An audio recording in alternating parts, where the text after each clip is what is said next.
Diary of a Wimpy Kid. It's one of the most popular children's book series of all time. And I, like a lot of people around my age, have fond memories of reading these books as a kid. For anyone who doesn't know, they were about a middle schooler named Greg Heffley, and him documenting his day-to-day life hanging out with his friend Rowley, dealing with his family, and middle school itself. The books never really had any proper 3-act stories, they were just kind of a series of events, making you feel like you were reading through someone's diary. And saying that out loud sounded a little creepy. And like I said, the books were really popular, to the point where they're still going on to this day. Meeting Greg and all the other characters have stayed the exact same age, and he's never left middle school.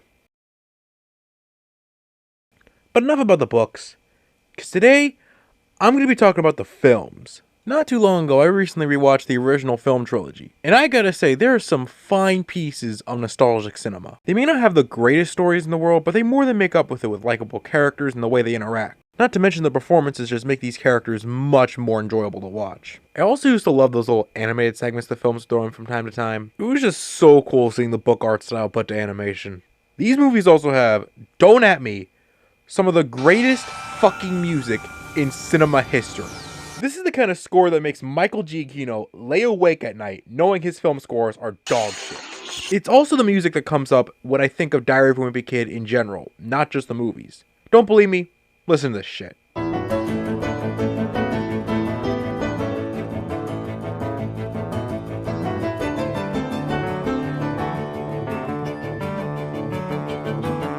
that's enough gushing about these films. Another thing you should know is that these films were made by Fox. Why am I telling you this?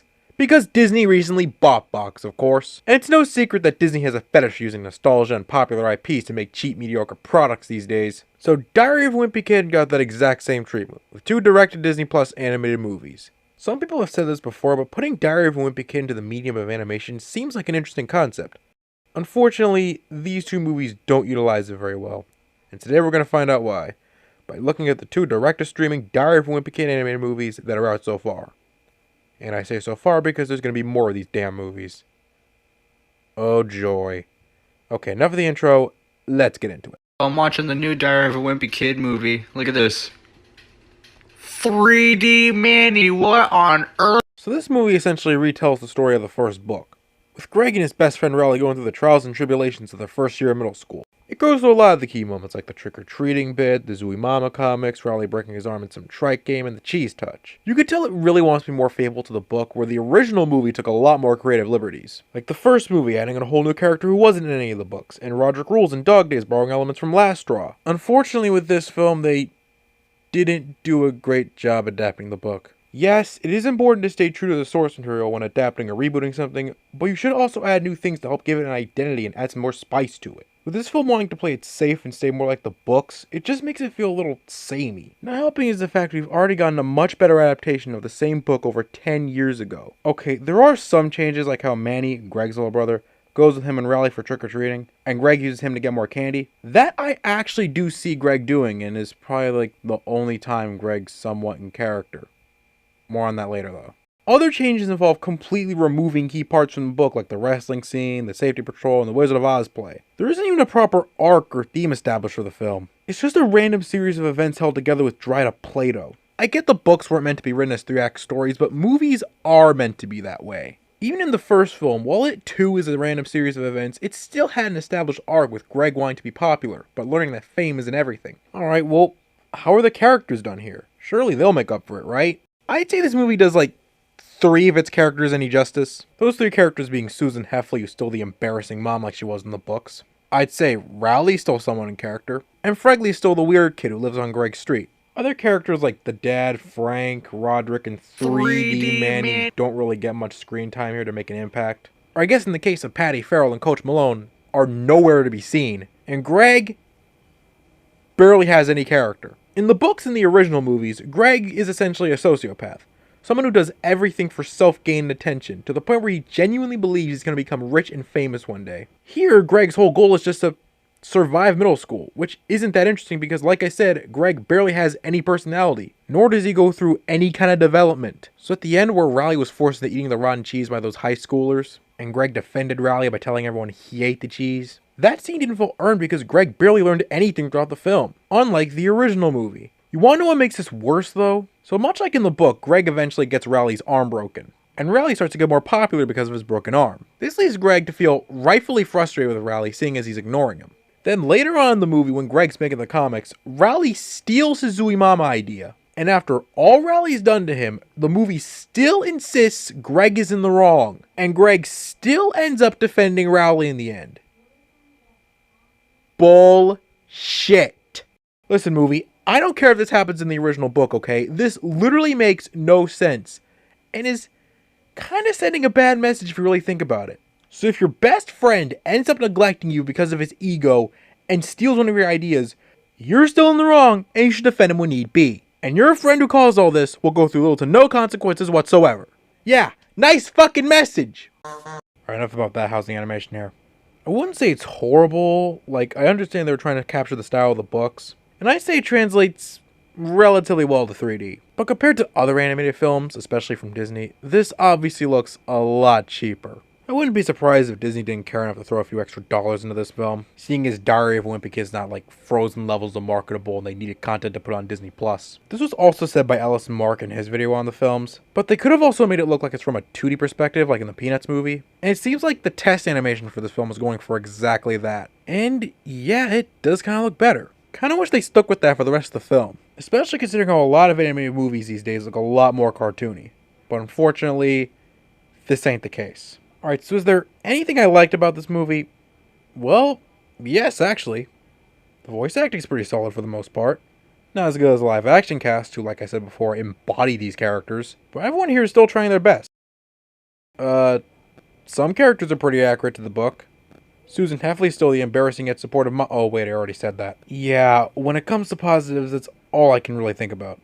Overall, this movie kinda sucks. It is a poor job at adapting the book it's based on by just repeating scenes beat for beat, removing stuff entirely, and making its lead character an uninteresting cardboard box. Only positive things I could say are it gets 3 characters accurate to the book, and the animation isn't atrocious. But that part's the bare fucking minimum. Alright, so the first attempt at one of these films didn't turn out well, but there's always room for improvement, so is the second film any better? Fine. Ugh. So this movie also follows the story that the book it's based on, with this being about Greg's relationship with Roderick as they grow and bond together as brothers. This movie also has the same issue with the first one, with it wanting to be more accurate to the book but also removing key parts and switching up shit to make it worse. Stuff like that one sleepover Greg and Rowley had, Greg pretending Shirag, an Indian classmate of his, was invisible. Yeah, kiss those scenes goodbye, they are not in this. And once again, this film feels like random moments poorly stitched together. You'd think the Roderick and Greg stuff would be able to stitch these moments together, but not even that stuff is done well. Granted, they actually did give Greg personality this time, with him being cocky and shit like he should be, but that comes at a cost. That cost being the way Greg and Roderick's relationship is handled. Remember in the original Roderick Rules where it seemed like Greg had no interest in bonding with his brother?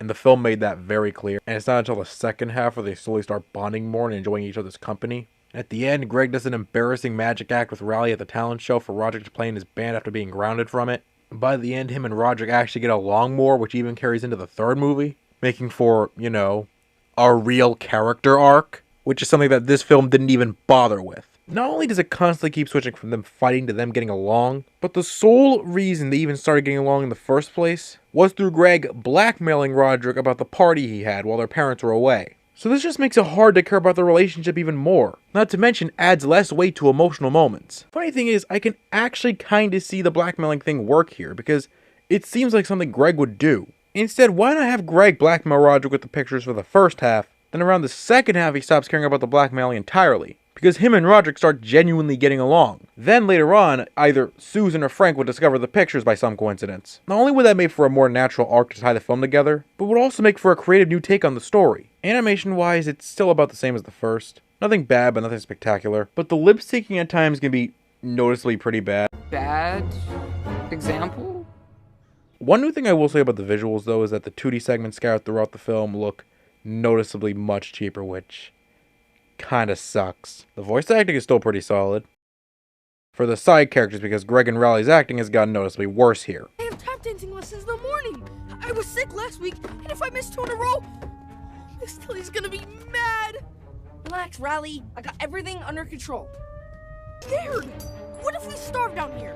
My celery sticks are in my overnight bag.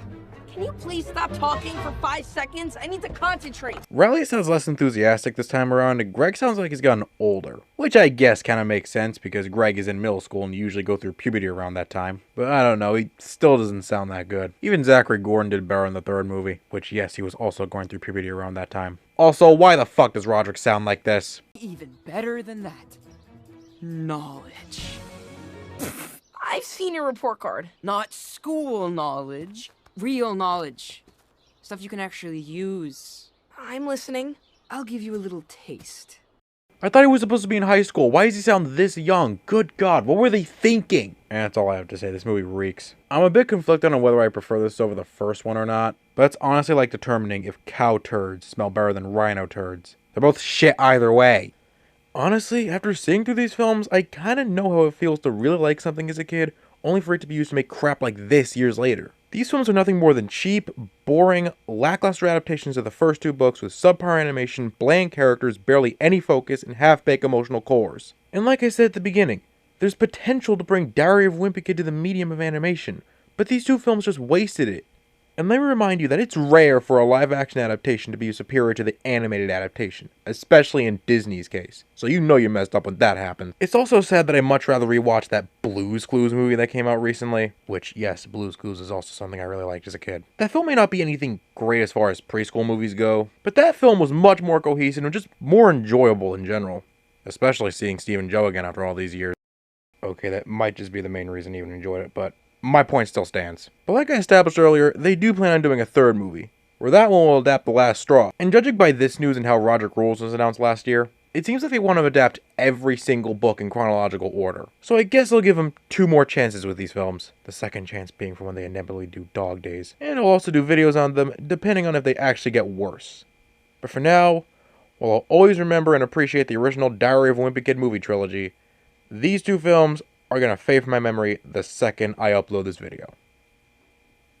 Okay, bye.